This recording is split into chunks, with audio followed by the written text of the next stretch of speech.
Tori Smith, former wide receiver for the Ravens and Niners, two-time Super Bowl champion, joining us yet again. He told you all Lamar was going to shine, and he did, of course. And now they've got Patrick Mahomes coming to town. Our friend Dion Dawkins. We had so much fun with him last week. I think this will be a little bit of a different interview, introspective. He was so positive yesterday, so meaningful to Bills fans, and such a huge supporter of Josh Allen alike. It's going to be very interesting to talk to him about that tough loss. We really appreciate him wanting to come on and chop it up with us. Also, how about Marcus Williams of the #1 seed Ravens on the program on the other side of that Chiefs matchup? I can't wait. Let's do it.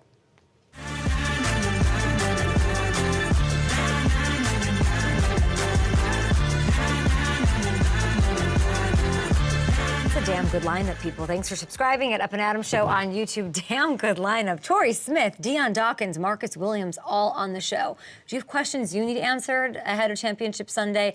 Let us know in the chat on Twitter at HeyKAdams as we take a look at the Championship Sunday situation. Just 2 games. AFC side. Okay, if you want to dabble, have a little fun over FanDuel Sportsbook. They opened at 3.5-point favorites over the Chiefs. Okay. In the NFC, Lions are a full touchdown underdog as they head into the Bay. I asked for what that sort of means. I don't see it in here, but you guys break it down over at FanDuel Sportsbook. Go have some fun, download the app, and all sorts of fun parlays in the Parlay Hub. You can really have a good time for this whole Sunday vibe. We'll dig into the former Niner and Raven side of this with our guy, Tori Smith, in a bit. But I do want to just take a little bit of time here to bid adieu, to say goodbye to some of the teams that didn't quite get here and didn't quite get there. You got to say bye to them until I think LaFleur literally stated the date that they have to come back yesterday at his press conference, April 15th.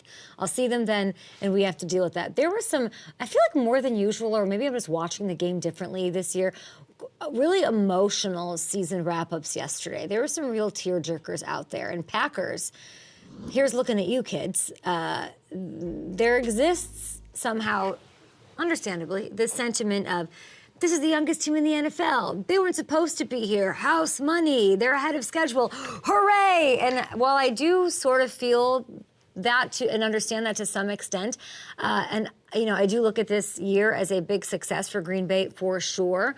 The truth is, they missed a trip to the Super Bowl. Squandered, period. That's it. They had a 7-point lead in the fourth quarter. They had this Niners team on the ropes, and they let it slip away. It is... everyone's saying like this house money thing, all you have to do is look at any interview at any locker yesterday and see that these are not guys who were like, that was cool. We'll see you next year. We'll be here again. They were dejected. Some of them know it's never going to be the same. There's change coming, not only in that locker room in Green Bay, but everywhere outside of it that's going to affect how things go for them. It is so hard to get to this point. You need so many things to break right, including things that are out of your control, like health or a penalty. I mean, this league is brutal, and there are no guarantees that you get another shot. Even if they address the kicker, if they add help to the safeties, and they have all this money to do this, and I'm not trying to be, negative. If they do all the tweaks, all the everything, they still might not get this far next year. And I've been waiting to see since the loss and that pecan pie that I ate Saturday. I'm stressed about it. Matt LaFleur, how are you going to handle the aftermath of this? Take a listen. Just because we got to a certain spot doesn't mean that's guaranteed moving forward. So what are we going to do to get better?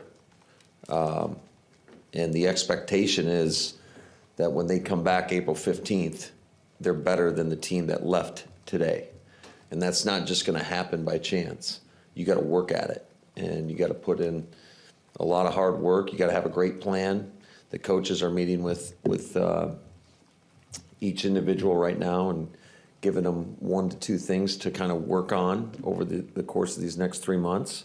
If I have the time codes correct, as Hamilton and I went back and forth on it, I think it was 1 minute and 14 seconds into his press conference. That's what he was saying, which is great. It wasn't the, we feel good. No, great mindset. And hopefully the end of that game is Jordan Love's big learning experience. And LaFleur and Goody, they got to take their lessons here, too. The kicking issue was a problem all season. We all knew this. We all talked about this. They led the league in missed kicks and somehow didn't address it at all. That's faith in your kicker, sure, but that cannot happen again. I love the sense of urgency out of LaFleur. And when you look at the now, as he talks about it, and the offseason, you'd have to think Jordan Love's getting a long-term extension in place of that one-year deal. That's going to happen. This right now is their best chance to build the best team around him before the big numbers take over and sort of eat away at the cap. They do the deal.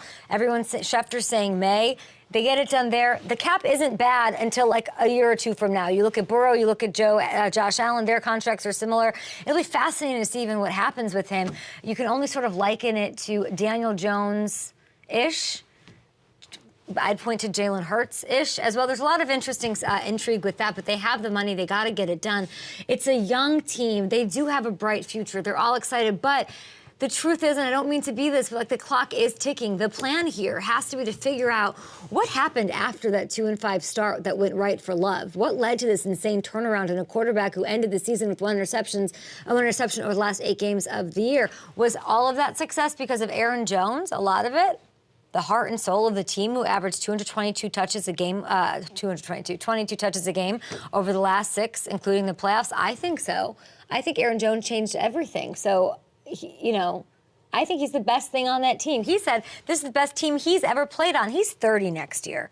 He has another 2 years or another year on his deal or 2 years. Don't get crazy, Packers. And, this made clear to me, get something done, make him feel good about it. I don't know if that's a restructure. I don't know what that looks like. Keep him in Green Bay. And here's Aaron Jones after the loss. I love this organization. It's the best organization in the world. There's nowhere else I'd rather be. And I'm back next year. I have another year under contract, so I'm back. That wasn't him after the loss. That was him talking to me, talking about wanting to be on that team, wanting to be there. Make it work, Goody. Window. Is Barry back? I don't know. Are they LaFleur? We haven't, didn't quite address that super head on yesterday. Make a decision on that. Is that the right move? Remember, this is a window. You're going to pay Jordan Love. Also, you got to nail the draft again. This rookie class doesn't get enough credit. I don't think we're youngest team in the league. Let's give credit to Goody, Van Ness, Jaden Reed, Musgrave, Wicks, Kraft. They all had a hand in this run. Do it again and nail it in those first 80-ish picks, Goody, and keep the vibes. This team. Everyone wants to say they have a selfless team. This one truly was. They had someone different going off every week, 100-yard game, towards the end of the season. They didn't care. LaFleur said nobody cares who gets the ball. They had like a Brady Patriots-esque interchangeable receiving thing going on. Is that sustainable? I don't know.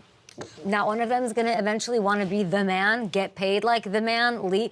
They love each other right now. John Runyon's crying, saying it's been so awesome. Nixon is saying this is the best, most amazing organization that's poured into him. These millionaires live in the cold streets of Green Bay, Wisconsin, and they wouldn't have it any other way. This is in such a good spot, but it is a short window. See you in April. Okay, now Bills. Oh, God, this is like a sad start to the show. Dion Dawkins will come on to talk about this.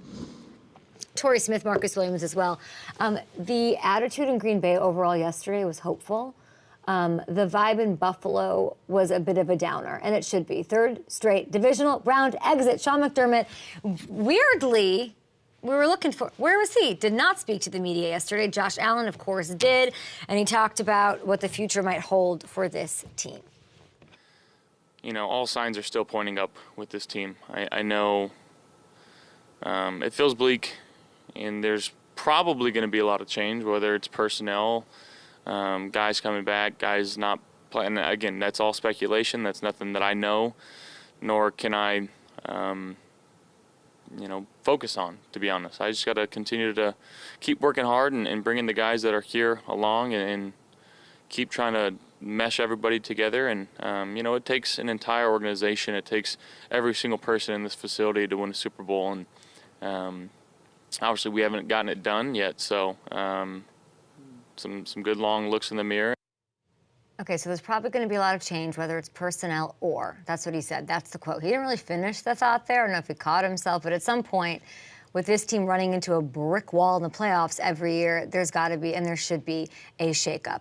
There just should be. On the personnel side, it's not going to be easy for the Bills to make a bunch of moves. For starters, Josh's new contract starts to really kick in. This is the warning sign, the cautionary tale for the Packers. The Bills are projected $43.7 million over the cap heading into this offseason. Seems like a mutual parting of ways would make sense with Stephon Diggs after what happened down the stretch here, like what would make sense money-wise even. That would only add $31 million in dead money on the books because they just redid his deal. So what are we doing here?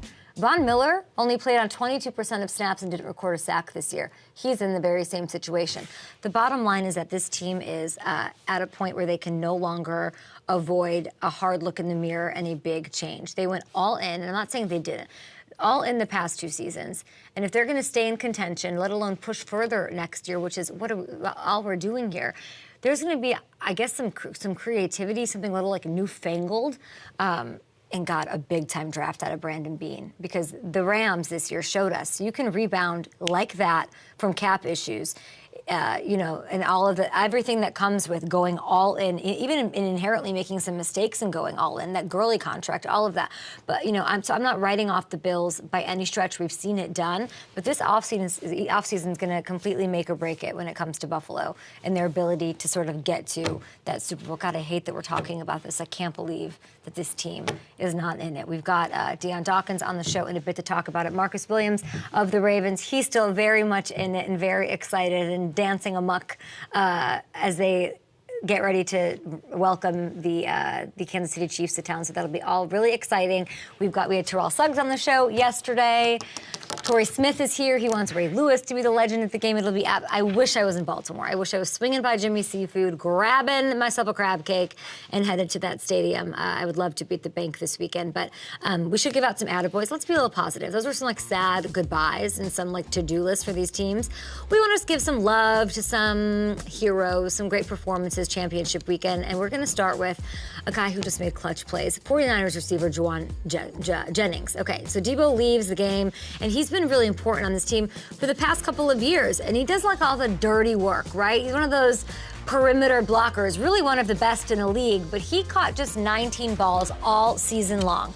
Debo leaves, the world is falling, sky is falling, I'm freaking out, I'm on my couch, standing on my couch, what's going on here? And he rose to the occasion. Jennings was a smooth, cool customer. 5 grabs for a season-high 61 yards. He picked up a few key first downs along the way, like this incredible grab in traffic. Deshaun Jackson, I know you love this. D-Jax, look at that.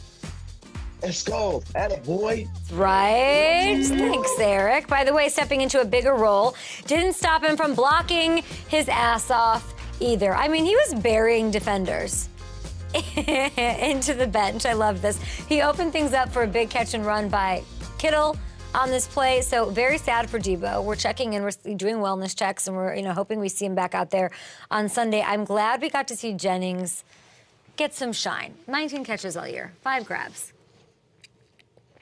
That was pretty nice to see. Next, baby Brian Branch. These rookies coming out of the woodwork, not knowing what they don't know, whatever, they're killing it. He was all over the field against Tampa on Sunday, and it just brought me back to the chat we had with him before the draft. He was coming out of Alabama, no idea, stars in his eyes, where am I going to land, what's my future look like, and here's what he had to say about his game.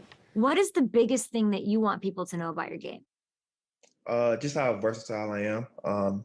Anywhere they need me, I can play. For instance, like safety, I can play free safety, play in the post. I can come down the box, fit the run perfectly. I can guard the slot receivers, the quick receivers. I feel like I can do it all.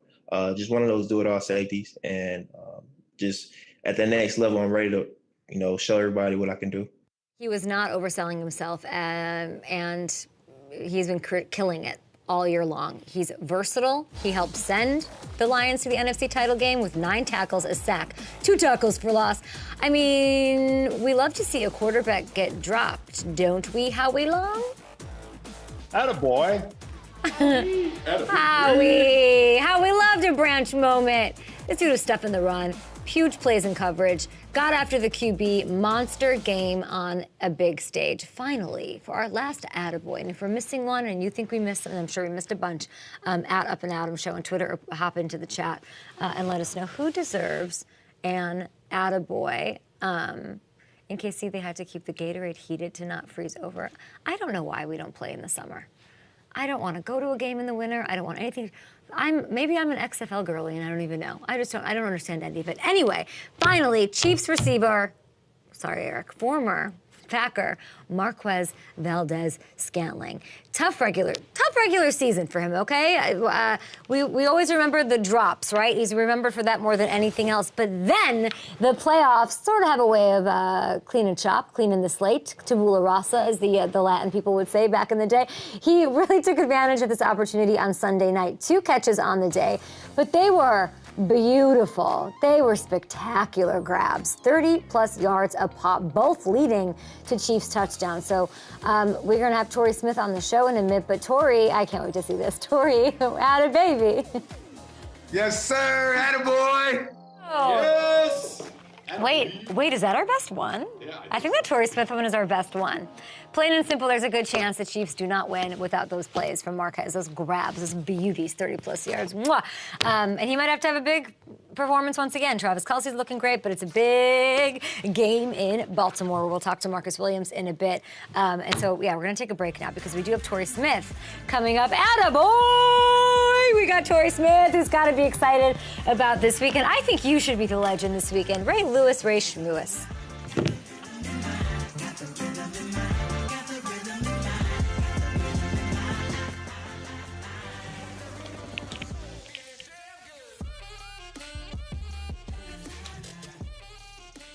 Hey, Richard, I look a bit like a ghost. Is there any world where we can warm up the lighting? Eric, I was Googling, where do Packers eat in Green Bay? Good question. Why the Packers eat Their at houses. Carnivore? There's an Applebee's in Appleton. There's a Texas Roadhouse and Longhorn Steakhouse. Okay. Well, that's what I was just, I was like watching these press conferences and they love Green Bay. And it's like, one could argue there's not much to do in Green Bay, that it's not Besides like drink, a and they're not destination. drinking. You're not getting hammered in But Green they Bay. were also sad to be. They were sadder than they were sad like a team that was supposed to make it. They were sad like like a team that was favored to go to the Super Bowl would be sad, which is all fair. I Sad. agree. They're filming the playoffs last 3 weeks of the regular season. I know. It's Also, just sad. they believed in themselves, man. Do you think they're going to get rid of Joe Barry? Yes. Really? Yeah. I don't think he did enough. No, I don't win. Oh, it's all sad. The real story here, what we should have started our show with, single cam. Bill Belichick, jobless? Huh? Who could have been more wrong about that? I thought he was going to get to pick wherever he freaking wanted to go, walk in and make it happen. And I was not right. I don't know what's going on. It's not great. Very weird. Is he going to be on the outs? Like, if he doesn't get the job, I just don't think we're talking about this. If he doesn't get the Falcons gig, I think he's out. I think he's not coaching. Somebody in chat just said Bill to the Bills. I see that circulating. Not seeing it. I just think it's wild. Yeah. I don't know. Like, does he have? Like, I thought he would set the market, but does he have people like running after him? It doesn't look like it. So if you're the Falcons, are you like, wait, nobody's running after him? Like, that's always like a thing in the league of like, I want him because everyone's gonna want. But like, is there not like, I don't know. It's an interesting. And then the whole front office story. I don't know. I haven't heard anything about that though being a real thing. Who said that? Something going on. Who said that thing about the front office? Where's that coming from? Oh, Yeah, about something about them not getting along. a lot of people are saying they're trying to protect their jobs because The front office doesn't want blank to hire Bill Belichick. So says Bill Simmons. Interesting.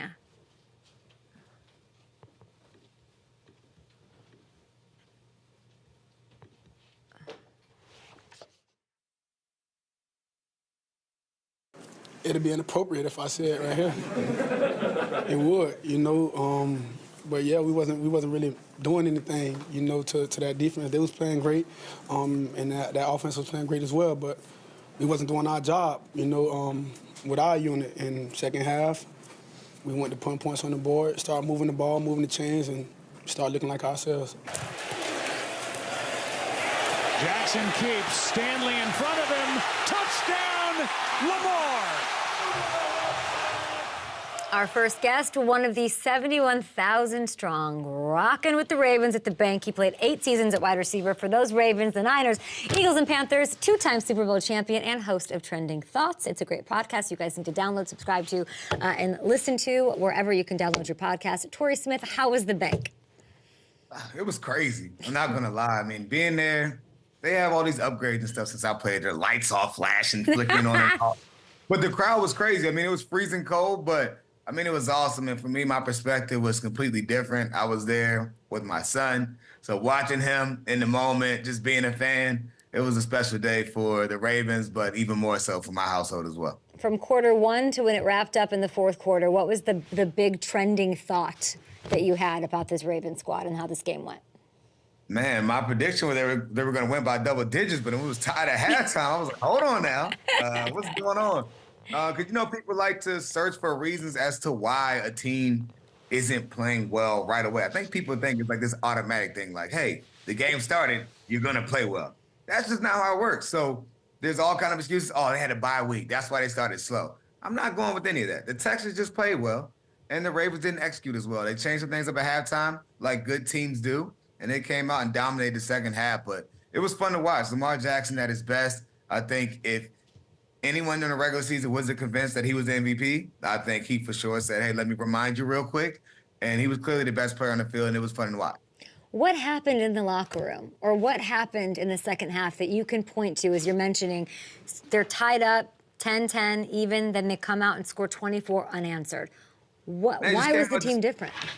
It's dominating in the trenches, right? It's always a physical game, and I don't care who your coaches are. You have to execute. Any play is a great play when you execute, right? And I think you're able to see really a shift to more of a quick game type offense, getting the ball out. Lamar had been making plays with his feet the entire time, but they just come up a little bit short. They made less mistakes assignment-wise and with penalties in the second half. They just came out and played clean football and played Ravens football the way they played all year. And again, it was just really dominant to watch. And you kind of had this feeling that really 10 points would be enough. And once they kind of put their foot on them real quick in that fourth quarter, it changed really quickly. And the stadium was giving Houston fits. But I thought they did a good job in the first half fighting. I mean, you run a punt, that shifts the momentum quickly. And the stadium was silent when that happened, by the way. But Houston did a great job going out there and just battling it out.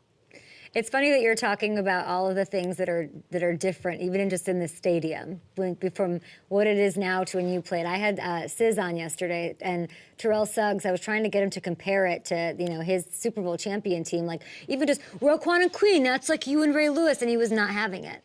He was very adamant, and I think I don't know if that's just taking.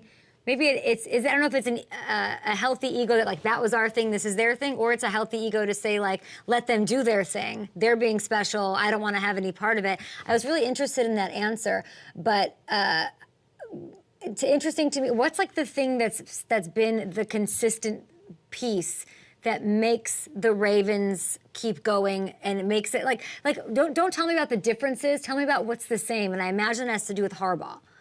Oh, man, absolutely. That was the first thing I was going to say is culture, right? I mean, players come and go. But when you're a part of an organization and you watch their success happen consistently over time, then that's bigger than just the players, right? Like, that's the coaches, that's the culture that's been established, even and supported and lived on by those players. And I think when you talk about comparing teams from the past, I wouldn't say it's very easy to point to Roquan leading and think of Ray Lewis playing the same way. I think those comparisons are real. But I think, to me, the bigger comparison is they have veteran leaders mixed with young stars that help balance it out. I think they have guys that are out there playing selfless ball. I think about the 2 Super Bowl teams that I've been on and the receiving cores that were there. We didn't have a single 1,000-yard receiver, yet our passing games were respected. And I think you see the exact same thing in Baltimore. There aren't any egos around, right? You have their leading receiver is a rookie on a team with Odell Beckham, on a team with Rashad Bateman, on a team with Nelson Aguilar, 3 other first-round picks. And does that matter to anyone in that locker room? Absolutely not. They're all there for each other, taking advantage of their opportunities when they present themselves. And you never know whose turn it's going to be. So I think culture-wise, guys that understand what the mission is, guys that aren't worried about individual accolades and stats, guys that are just going out and playing for each other. It's not something you can fake. You literally see it on the field with their love and support for each other. And I felt that even being there and watching them in the spring until now. So it's no surprise they're in this situation and they're playing their best ball the further the season has gone on, which is what you want when you're heading into the playoffs. Anything can happen on any Sunday, but I feel like you're extra confident in this Ravens team. You would be surprised that they wouldn't go and win it all. Absolutely. I mean, when you have the best player in the game playing the way he's playing, I always say Baltimore protects the ball. I don't know how anyone beats them. That defense is ridiculous. Those guys are flying around. I remember in years past, you have to give Eric DeCosta his credit. When one person was hurt in the secondary or a pass rusher, you're like, oh, man, like, what's going to happen here? Now they have so many different guys that they're rotating in. They play great team ball, and McDonald's done a great job just sending guys with the blitzes, and they're just playing great individual ball, making plays. They have it all, roster and talent. Roster talent, a great roster with great talent and great culture is going to be a winning team. And that's what you're seeing with this Baltimore Ravens team right now. What gives them the edge over the Chiefs? Obviously, home field advantage, maybe talent roster like the receivers, but Rashee Rice is, coming along. You gave him credit last week. Like, he's looking pretty good. This is a pretty big matchup, and I think a lot of people out there, you're saying Lamar Jackson's the best player. They've got the best, and Chiefs fans are rolling their eyes, Tori. Yeah. And they should. I'm not going to lie. I love Patrick Mahomes. I said that last week. I love Patrick Mahomes. He scares me to death because of his talent, because of how he plays, and they're never out of it. Like, he is one of those players, to stick to the Cam Newton theme of game changer versus game manager. He's a guy that elevates the people around him by the way he plays the game. So you can give him a roster that may not be the best in the league, which I would say that team isn't the best overall right now, but I think they're very well coached. You know, Spags does a great job with the defense. You have Andy Reid dialing it up on offense. I mean, I've never heard a single player that hated their experience playing with Andy Reid, right? So with the same thing I mentioned culture-wise exists and lies with this team in Kansas City, because it fits the exact same mode I was talking about, right? Their longevity there, they've been sitting in this game. It feels like the old school Patriots, right? Like, they're kind of in that mode in terms of their dominance, and it's been really with that one quarterback there in Patrick Mahomes. So have a lot of respect for him, but the bank's going to be rocking. The bank's going to be ready for him, and that defense is flying around. The Buffalo Bills, right, they had their little battles with them there, but I do truly feel like this Ravens defense is on a whole nother level than the majority of the teams in the league, and it's going to be the best defense that this Chiefs team has played all year long. It's interesting that you compared the Chiefs to the Patriots, because it is this, like, perennial contender, dynasty in the making, big bad wolf thing. Let's not forget Lamar has beaten Patrick Mahomes. He beat him week 2 of 2021. Like, this is obviously different stakes, different teams, different vibes. But you, again, your first playoff touchdown was against that Pat squad. Do you remember this? Oh, yeah, I do. Tough little loss there, but those screen pass, I remember it. Michael Orr was supposed to come out there and block for me. He couldn't get out in time, so I stopped, knew I was going to be one-on-one, made a little move, got away with what's now considered a face mask. It wasn't on purpose. McCourty knows that. But big-time play there. But, again, you're talking about a Pats team, man, that they were the gold standard in this league for a while. I think the Chiefs are in that same space. So while I do think the Ravens are going to win, especially coming into Baltimore here, you have to put some respect on the Chiefs, and you never know. And they're never out of it at any given point, as long as they have 15 there and his partner in crime, Travis Kelce, as well. Let's talk about the Josh Allen of it all. You bring it up. You say it's just a little bit different. What should they do? I have to sort of address them and say bye to them and talk to you guys in April. We have Dion Dawkins coming on the show. Heartbroken, I'm sure. What needs to change here? Man, I don't think it's ever as easy as anyone from the outside makes it seem, right? You have your franchise quarterback there, right? You have a running game that we have been asking for and wondering where it was for so long. Like, it was there, right? And then you have their receiving core that I think is there. My little brother Diggs, which you would never hear me say anything bad about that joker. They had a game there where down the stretch he wasn't involved as much, and I just came on the show last week to tell you that wasn't the end of the world. He just had to be there when they needed him most. And unfortunately for this team, they just fell a little bit short. And I think as long as you have that quarterback, the same kind of things for Kansas City. Josh Allen's going to be in that battle consistently and having his team in a place to compete. But they just came up short. And you have to give the Chiefs their credit going on the road, winning in there. I mean, you talk about a missed field goal really kind of changing this game, but they were dueling back and forth. It was never a controlled game that was just dominated by one squad. They were battling, but At the end of the day, they came up short, and that just happens. You showed a clip from our rookie year. We lost in the AFC Championship game that year. Yeah. I thought that was the best team I had ever played on.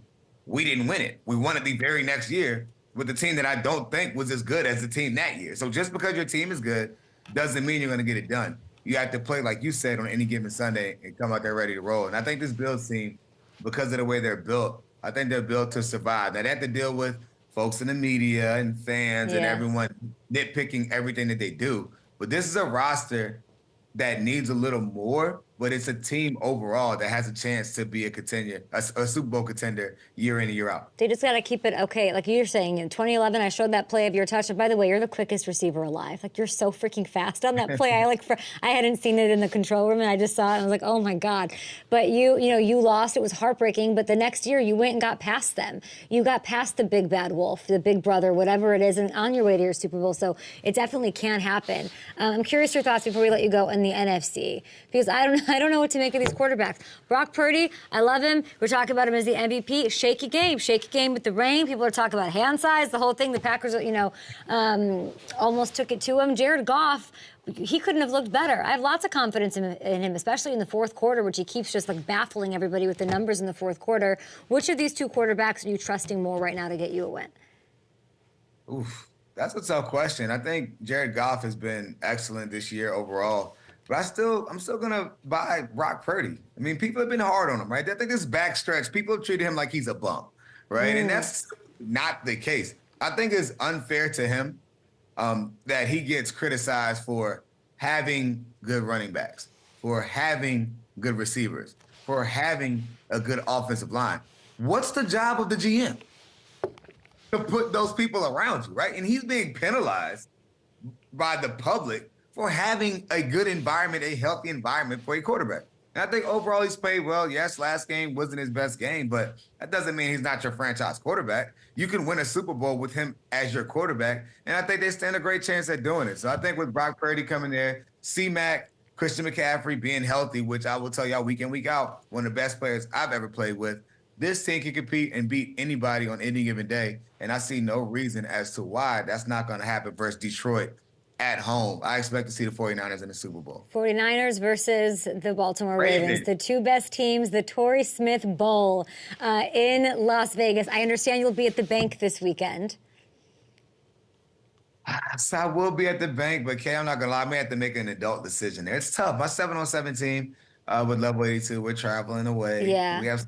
We have 60 kids that I'm the leader and responsible for chaperoning them. So we'll see if I leave early and get to the bank, but tough decision here. Watch the AFC Championship game that hasn't happened in Baltimore since 1970, or be a responsible adult for these 70 kids to our nonprofit work. Do you know what? I already know what you're going to do. You're not going to the bank. If I know you, you're not going to go. That's what my heart's saying right now, but we'll see. I'm Well, gonna make a decision. maybe I'll show up. Maybe I'll show up. Okay, we appreciate you, Tori. We got your picks. We got all the intel. We always get smarter from talking to you guys. Go check out the Trending Thoughts podcast with Tori Smith, who, of course, knows these two teams that are going to face each other probably in the Super Bowl. We'll talk to you next week. We got Dion Dawkins on the show. After this, Marcus Williams is on the way. Dion joining us. Oh, I should have brought some Cinnamon Toast Crunch. Now I'm craving that. We'll be right back, guys.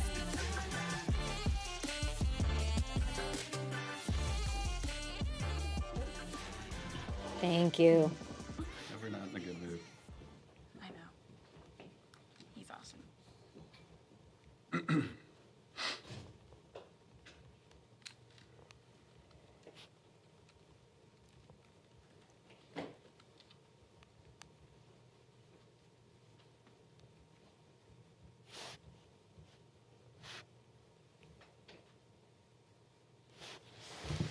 Okay, we got Dion coming on. What's up? No, you can send someone out. That'd be great.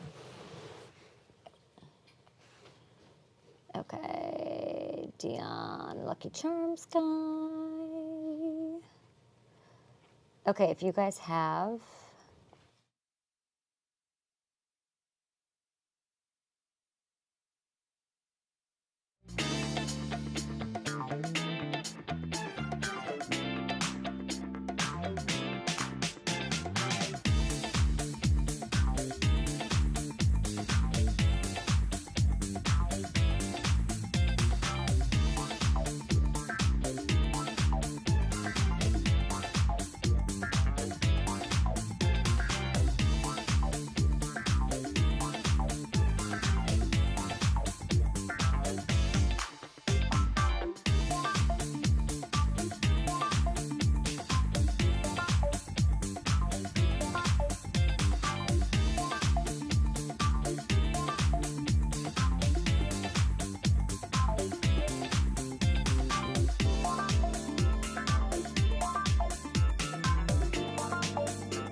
Here he is, 7-year NFL veteran, 3-time Pro Bowl left tackle, and the Buffalo Bills' 2-time Walter Payton Man of the Year nominee, bringing all the good, positive vibes, coming off a heartbreaking season ending. How are you? What up? It came down crashing real quick, but what up? How you doing? What up, Snowman? Dion Dawkins is with us. Or the Lucky Charm guy, right? Right? The Lucky Charm guy? I thought it was Cinnamon Toast Crunch in my hat. You're not Lucky Charms. That's a lot of sugar. Lucky Charm guy. Yeah, Lucky Charm guy. We need, you know, these Buffalo Bills need some Lucky Charms. We got to fix some things here. Thank you for being here. Obviously, not the outcome anyone would have liked for these Bills, unless you're a Chiefs fan, of course. Yeah. Another classic game, though, for us watching. Insane rivalry with KC. You're like 48 hours, less than that, removed. What are the emotions? The emotions are still high. Still trying to find the right way to de-stress and unplug. Still haven't really slept too well. You know, it's such a heart-breaking thing that, you know, in this league that we go through, and you know, like them Chiefs, bro, them freaking Chiefs. You know, it's just it's tough. It really is tough. Like when you love this sport and when you love this game so much, you know, like when you put your all into a season and then it comes down to what it came down to, you know, you feel like and that you've let yourself and the world and your team down for, I guess, not doing enough. But yeah, it's tough. When you say Chiefs, the freaking Chiefs, like what does that mean? Like what happens out there? Patrick Mahomes, Chris Jones, they just do what they do. And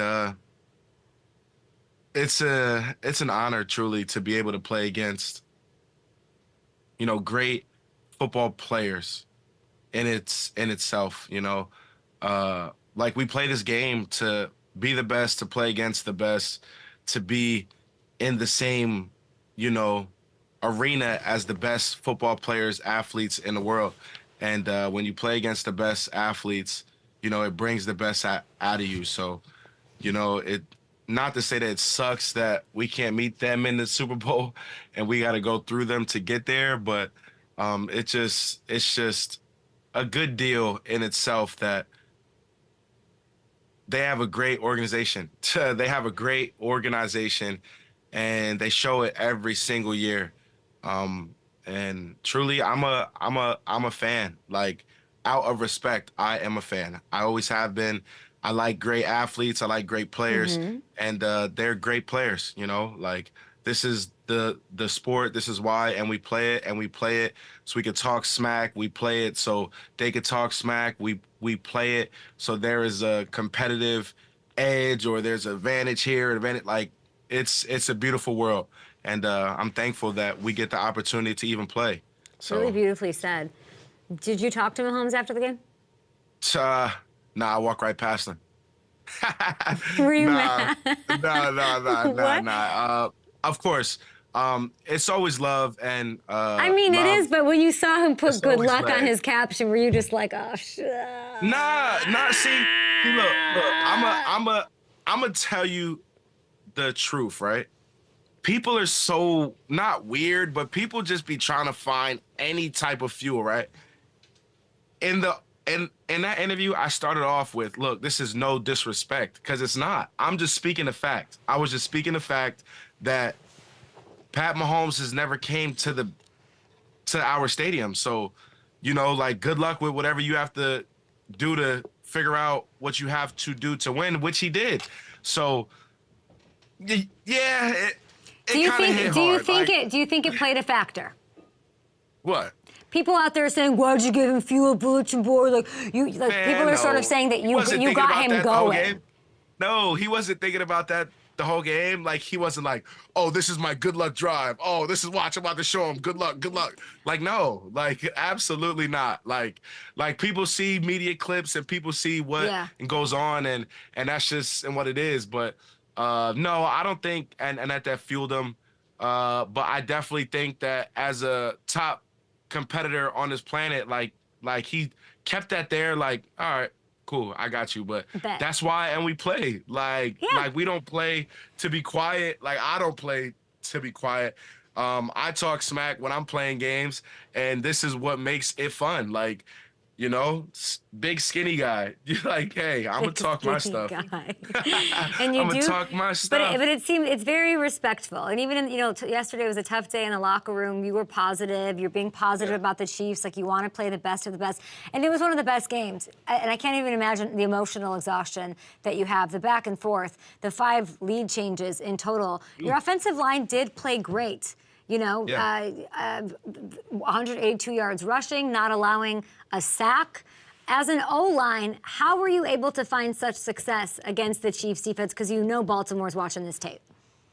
Yeah, it was more so just come out and execute. Like, when you're in these type of games, like, you have to be at your best. You have to play your best. You have to play your best ball. So honestly, it was just the intensity level of do your job, play with the tools that you've been taught, and just please put yourself in the right position to win, because it's coming down to the final straw. But in those games, it's a trench battle. Like, the guys like up front have to win the football game, and it will come down to the offensive line and the defensive line of who wins the football game. And it's 2 great sides playing, and we are both Super Bowl contender teams every single year. We're both in positions to have a chance late in the season. So with that being that, like, both sides are intact to the fullest. And I'm just thankful that my offensive line made it through the whole season. My right guard, Saibo, he's a rookie. He played every single snap, which is unheard of. Every guy on that line started and finished the season, and I'm thankful. So it's a cool deal, but it sucks that we're talking about a loss. But hey, bro, we have another chance. We're gonna keep shooting. We're gonna keep throwing that ball. We're gonna keep blocking until that wall breaks down, because that wall is not forever. So I just appreciate. I think you're Dion. I think you're so important to this team because you're so honest, and you are positive. And I live in a vulnerable state. Yeah. Well, there's a lot of criticism happening right now, right? There's a lot of tear down. There's a lot of this is what needs to happen. This is what. There's a lot of noise about Josh Allen. I'm going to ask you, just because you are being honest. I'm going to ask you the tough question. I'm going to ask you 2 minutes. 2 minutes to go. Go ahead. Josh Allen has to make a play, and it doesn't work out. A lot of people have a lot of thoughts about where his eyes were locked. With you, what are your thoughts on that play? A lot of things, like, football is football. Like, if you're talking about that last play, I could have blocked better. We all could have blocked better. Somebody could have ran faster. Somebody could have been in a position quicker. Josh could have did this. We could have did that. The coach could have called a different play. Somebody could have did something. At some point, it's going to be somebody. At some point, it's going to be something. But, it is and what it is. Like, it's just the way it goes. Like, that's just football. Like, anybody could say anything. But you can say, oh, Dion got bull rush into Josh Allen, but that's regular ball. Like, you're going to get pushed back. Josh could have stepped up. Dion could have took Chris Jones a little bit more to the left, and he could have drove him in front of Josh. But everything is a schematic, and everything is physics within a football play. So the world would never really understand. They're just going to see what they see. And, I'm happy with my guys. It's just the way it goes. Everybody could have did something more. Simple as that. And it is what it is. Josh Allen is our guy. Like, we want him to be perfect. We want him to make every play. We want him to just do it all. But he's normal. He's a human. Like, he's not supposed to be like this Iron Man dude every play. Like, it's just the way it is. Like it's just the way it is. It's just the way it is. I got one more for you, and then we got to take a break. Go ahead. You're so, things went wrong. People are picking it apart. You're handling this all very well. What is it that gives you the confidence that you're not banging your head against the same Chiefs wall or AFC wall or whatever next year? Like, what is it about what this team is made of, what Josh Allen's made of, Joe? What is it that gives you this confidence and this positivity that you really do have? We're true. We're true with who we are. We're true with what we're capable of doing. We're true with just being vulnerable and just being real. Like, nobody's hiding. Like, there's nothing to hide. Like, we're a great football team. We're great athletes. I think that I'm the best at left tackle. Josh thinks that he's the best quarterback. We have receivers that think that they're the best and receiver, and as they should be thinking that every play, every snap, every day. Like, we know who we are. We're not hiding from anybody, and we're not going anywhere. So the world is gonna have to see the Buffalo Bills every year, every snap, every play. And McDermott has us trained and fueled in a different light. So, it's us against us and us against the world, and we're gonna be here every snap, every year, everything. It's gonna be us, and we're gonna keep punching and punching and punching and punching till keep punching. It wins. And just to tell you, every team but one team every single year is disappointed at the end of the year. So just think about how hard that is. Like, 1 out of 32 teams is hard. So we are right there at that door. Yeah. So I am okay with being there. We're not supposed to be perfect, and we're getting to that point where we're gonna eventually get it done. And when that happens, I'll talk to you and let you know that. Oh, no, you gotta talk to me sooner. You gotta come. I'll see you next week, Dion. You're like my new co-host on the show. We gotta go. Come on. We love you, appreciate you. I know that Marcus Williams, Raven safety, is hoping he's not that person who's the 31 teams. He wants to go to the Super Bowl, win it. I'm trying to find a hole in this team. Terrell Suggs said they're not gonna lose. Torrey Smith, Super Bowl champion, said they're not gonna lose. You got Marcus Williams right now.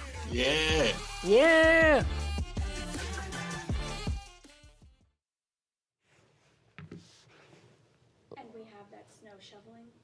Okay, great. Perfect. I think I'm going to flip the dancing and start with him dancing. Yeah. Instead of her. All right, let's do it. So goal for that would be the second dancing video. Because how much time do we have right now?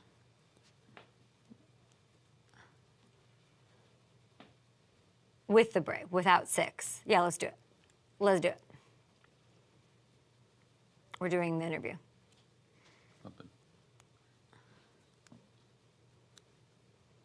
One more game stands between the Ravens and the Super Bowl. This guy called it in the middle of November before we were eating our turkey. Lockdown safety for the Baltimore Ravens, Marcus Williams. How are you? Smiling, huh? I am. I'm doing well. How are you? I'm good. What are the vibes right now? Because granted, you won, huge win, everyone's excited, but huge matchup this weekend. So where are we in the process there and be more? We're locked in. That's been the message all year. Just stay locked in, stay focused, and just take it game by game, moment by moment, play after play. And at the end of the day, everything's going to take care of itself. Marcus, let's not pretend that we were celebrating that. We caught you dancing on the dub cam. What was it? Let me see. Let's see it. Oh, what is this? I'm just doing my little Dougie, just doing my little dance. Nothing too crazy. Just happy about the win, but. That was a 24-hour rule. Next day was already back watching film, just like regular. I've been watching a lot of film too on Harbaugh dancing. You clearly have skills. Did you teach him this move? I think you did. What the hell is this, Marcus?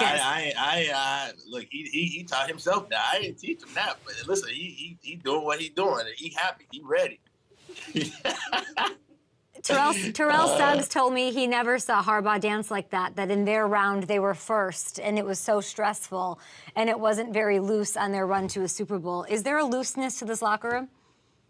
I think we're just really focused. We're just focused, locked in, and when you have guys that are like that, it's hard to be tense and stressed, because when you're tense and stressed, it's not good for your locker room. So we have guys who are already locked in, focused, and, we expect to do our job. We expect to come out here and and do what we're supposed to do to get wins. So I think that's why we're not tense. We're just really locked in, we're focused, and we're just ready for the next game to come. And nothing could give you more confidence than an absolute defensive masterpiece.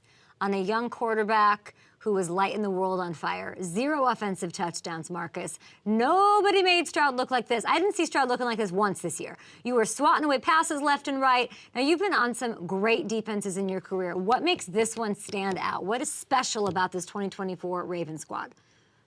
I think we bought in. I think our camaraderie in the locker room, everybody is really all together. There's no egos in this locker room. Everybody has a mindset with the same goal in mind to get to that one place and to finish off with the win at the end of the year. And with guys in here who are ready to go to work each and every day in the film room, on the field, take care of their bodies, I think that's what separates us this year, for sure. You're one of the few guys on this roster with some conference championship experience. Going back to your time, Sean Payton is a Saint, of course. You've been close, really close a few times. What are you taking from your experience into this week?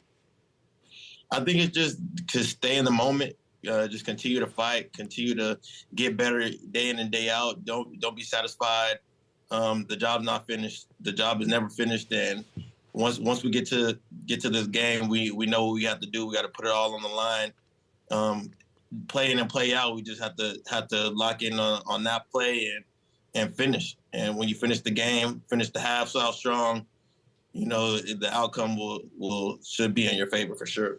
I love this defense. Tough, physical, intimidating, close-knit, like you're talking about, buying in, focus, like you're saying. I mean, Lamar's jumping into defense. He wants to be part of your defense, Lamar. Are we allowing this? We're allowing the QB to get into the defense picture? Listen, we're allowing whoever to get in the picture. He helps us so much that he should be a part of the picture. You know what I'm saying? He's out there making us better. All the quarterbacks in the room are making us better week in and week out, and that helps us go into the games playing these other quarterbacks. When we have starting quarterbacks on, our look team, yeah, it only makes us better going into the game. We have veterans in the quarterback room that are helping us get these great looks week in and week out. So it's definitely beneficial for us. Wow, what a shout out to that QB room. I love that from Marcus Williams. That's amazing. Second half, what the heck happened to Lamar? What happened in the locker room? I mean, he has the same message every time. Let's go out. Let's go. It's 0-0 no matter what the score is. It's 0-0. Let's go out there and dominate. Let's put points on the board. Defense, do your job, get the ball back, and let's go out there and let's score some points. Let's just do our job. And he's been so locked in all year, and I said it from the beginning of the year. He's just been a leader. He steps up, and like I said, the reason I came here is because I knew what type of player he was and who and what he wanted to do. And he's always said we're gonna get a Super Bowl out of him. So, and that's what I'm expecting. Kansas City. What I hate about it is that Patrick, he's feeling himself, like after that, I just feel like he's feeling himself after this win. Let's talk about taking this team on, this 6th AFC Championship team, containing Travis Kelce, because he looks good too. He looks the healthiest he's looked all season, reeling in 2 against Buffalo. Mahomes to Kelce, we know what that is on the field, especially in the playoffs. How do you contain Kelce? We just do our job. Mike McDaniel, he puts a good game plan together week in and week out, and I think if we just do our job when he dials it up, we'll contain these guys. I think it's just all about us. We go in the film room, we watch film, and we just do our job. Like I said, that's really all you have to do. You do your job. We have great DBs, we have great linebackers, great D linemen. I think we can match up against anybody, and they got to come in here and see us. I mean, they got to see us, right? It's not like, they got to come into the bank and they got to play us at the end of the day. So they got to prepare just as much to handle what we have to throw at them. It's amazing. I mentioned Travis Kelce. I might as well. I mean, have you seen Mark Andrews around the building? What can you tell me? I see Mark every day. Okay, how's he doing? Right there? He looks good to me. I mean, you see him right there. If you can see him, then I can see him. That's all I got for you today. I hope he's out there. Marcus, last one for you. Talk to the bank. Talk to these Baltimore fans. I mean, I know you played for the Saints. You have like the crazy, amazing fan base there. But how important are they this weekend? They're so important. The amount of penalties that the other teams got called for just because how loud the bank is amazing. So we just need them to come out there again and be loud and be proud and root for us because they are a big factor in games like this, especially a championship game. They're going to play a pivotal role in our win for sure. Amazing, Marcus Williams. I cannot wait to see more of whatever the hell this is out of Harbaugh. This weekend, I'm embarrassed that I just did that. Wishing you luck as you handle Mahomes and that crew by doing your job. Go get that championship. Thank you. I appreciate you. Bye, Marcus. Good luck to you. Yeah.